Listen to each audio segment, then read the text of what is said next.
Well, every year there is a meeting of the minds, so to speak, organized for the 100 or so people, very powerful.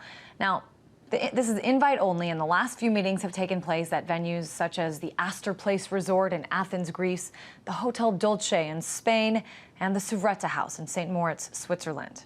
Well, this year it's scheduled to take place at the Westfield Marriott Hotel, not too far from here, in Chantilly, Virginia. All right, so here's a look at the hotel from the outside, and that's all most people will see during this conference set to take place May 31st to June 3rd, as the hotel is totally booked and will be on lockdown. We were curious, though, about what this hotel is all about. Take a look at this. Here's the website to the Marriott where the conference is being held.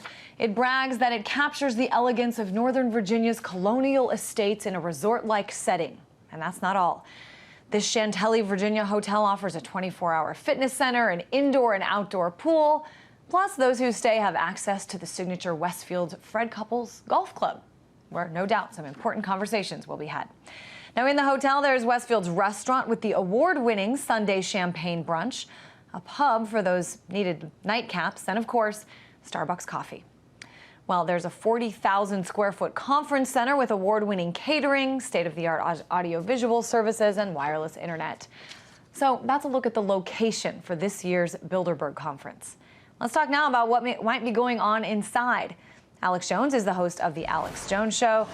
And Alex, I know that you and your team are no stranger to this hotel, and we'll talk about that in a bit. But let me first get your take on what you supposed might be discussed and decided behind closed doors there.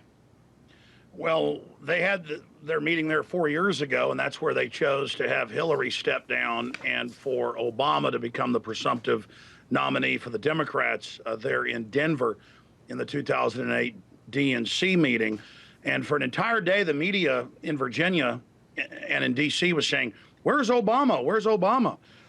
And we were there saying, he's inside, the Secret Service is there. We had inside sources that he indeed was there with Hillary. And years later that came out, but the mainstream media would not cover it at that time. And so I think some of the same things will be discussed. Should the elite get behind Mitt Romney or Barack Obama? Both men are bought and paid for by the same financial interest. And so the discussion will be which candidate can basically con the American people into laying down to tyranny for another 4 years. They'll undoubtedly be discussing wars with Iran, ways to censor the internet. That's been discussed in past years. The head of Google and others were attending in Switzerland last year when my team covered it. So they're going to be discussing a lot of things. Also, how to sell the public on more banker bailouts. That is, more taxpayer money paid to the private banks that have hijacked our country. And they'll also be discussing how to ram through carbon taxes because their environmental hoax has imploded. But Alex, I mean, when you talk about the decision being made about which candidate to support, I mean, we still, have a system in this country where people go to vote. When you talk about future policies being made, we still do have a process. Legislation has to be written, laws have to be voted on. I guess I'm just wondering how this Bilderberg conference is, different than any other, meeting that important people have, lawmakers have when they have dinner or play golf together already.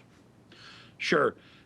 Some of the minutes of Bilderberg have been leaked over the years, and Bilderberg's confirmed that it's been theirs. We've covered them on Infowars.com. The BBC has covered it. And the Bilderberg group set up officially in 1954 in Oosterbeek, Holland, with Prince Bernhard and others establishing it, has always been pushing for one world corporate fascist government.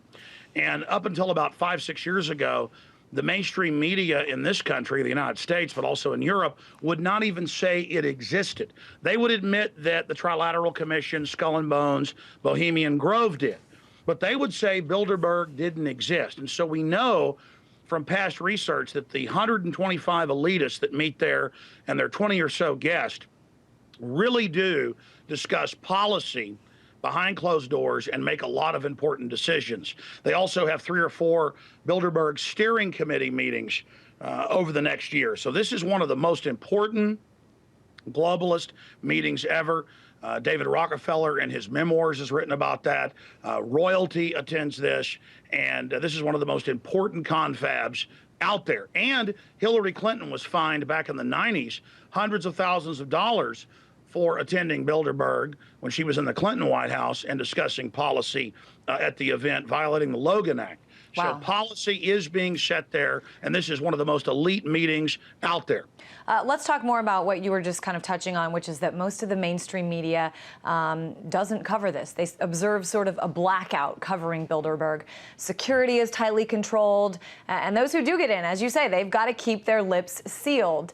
But what if the media wanted to cover this, especially being that it's in Virginia this year? I know you and your team had an experience trying to get some access in the past. What would people encounter if they asked for, say, a press pass to Bilderberg? Well, they won't even tell you that it exists when you go there.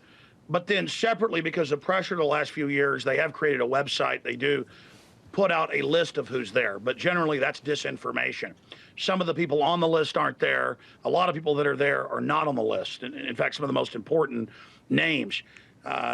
So I don't expect the mainline U.S. media to cover this year because for so many decades, they told their readers and viewers it didn't exist and you were insane. So I think there is the big story that shows you how powerful it is. The media for 50 years has covered Bohemian Grove. A lot of big decisions get made there. The media for decades has covered Skull and Bones. They will not cover Bilderberg. Now, because of the alternative media and RT and the Drudge Report and others starting to cover it, because of that, and because the alternative media has become so dominant now, the Washington Post 2 weeks ago came out and admitted that that Senator Rubio was going to the South American conference to be part of an unofficial Bilderberg steering meeting. Anybody who knows about Bilderberg knows that the first media ever allowed in '54 was the head of the Graham family at Bilderberg in Europe. And so every year since then, either the son or the mother or the CEO of the Washington Post media empire attends, and they would never report on it. Now, 2 weeks ago, in a big column, they basically go, yeah, Rubio wants to be vetted by Bilderberg. He wants to up his international cred at Bilderberg coming up in early June. So he's going to this conference. And Alex, for those of our viewers who don't know, just give us a little nuts and bolts recap of what happened when you tried to get into the hotel the last time around. Well, I checked in 2 days before they shut it down and kick you out. And I had security walk up after I checked in and said, Alex Jones, don't you dare try to steal anything. And I said, well, I don't steal. I don't have a criminal record. And then I go in my hotel room and the fire alarm goes off. And then they come out and accuse me of doing it and told me I was trying to steal vases. In fact, they'd said, don't try to steal vases during fire alarms. But now you weren't able to be in the hotel when the conference was going on. Sure. No. Then they kicked me out. And then they had cars following us, people breaking into our hotel rooms, threatening phone calls, all sorts of stuff, military in plain clothes, harassing us. I mean, it was bizarre. But Jim Tucker got shot at in Portugal, back in, I think it was 1991. So this is wild. I mean, in the past, they really wanted to be secretive. Now that their cover is blown, they admit that they basically exist, but say that they're just a meeting, discussing policy in a free and open way, and that's why they have the secrecy. But the New York Times, a few years after I infiltrated, attacked my film, The Obama Deception, and said that I was at the Westfields Marriott in Virginia having a hallucination. Oh, goodness. And that I was insane and that nothing even happened there. And all right. Remember, the whole media is looking for Obama and Hillary. We're there. They're there. The Secret Service motorcade is there. And the national media would not come and cover it. That's how powerful Bilderberg is. And I'm calling in closing, I'm calling to occupy Bilderberg, to protest it, and I'm calling for tens of thousands to be there coming up in 1 month. All right. Well, you keep us posted on what you see, and we'll certainly keep our eyes there as well, since it is sort of, relatively speaking, in our backyard this year. Alex Jones, host of The Alex Jones Show. Thanks so much. Thank you.